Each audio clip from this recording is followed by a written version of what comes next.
हज़रत मोहम्मद सल्लल्लाहु अलैहि वसल्लम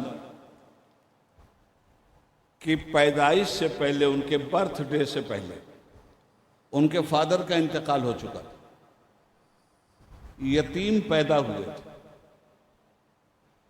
6 साल के जब हुए तो उनकी माँ मक्का से मदीना उनको ले गई बाप की कब्र की ज़ियारत करवाने के लिए। मक्का से मदीना 440 किलोमीटर दूर है।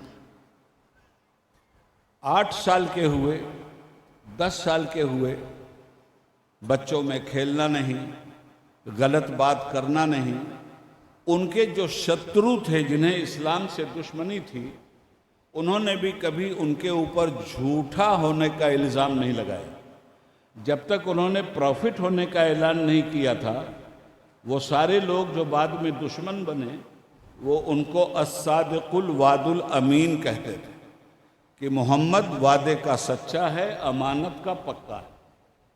कभी झूठ नहीं बोले, कभी किसी पे जुल्म नहीं किया, कभी किसी का हक नहीं मारा। बस खुदा का नाम लेकर दुनिया के सामने वो आए। अब जिस ज़माने में वो आए, उस ज़माने में अंधकार मचा हुआ था। बेटियों को जिंदा दफन कर दिया जाता, यानी इतने बदमाश लोग थे कि कुछ लोग तो जिंदा ही दफन कर देते थे, कुछ लोग मार डालते थे, मगर बेटी को जिंदा रहने का कोई हक नहीं था। आज हम वोमेन्स डे मनाते हैं। मैं कहता हूं वोमेन्स डे मनाने से पहले मिलादुन नबी मनाना चाहिए। ये औरत जो गले का खार थी, उसको हार बनाकर पैगंबर ने पेश कर दिया।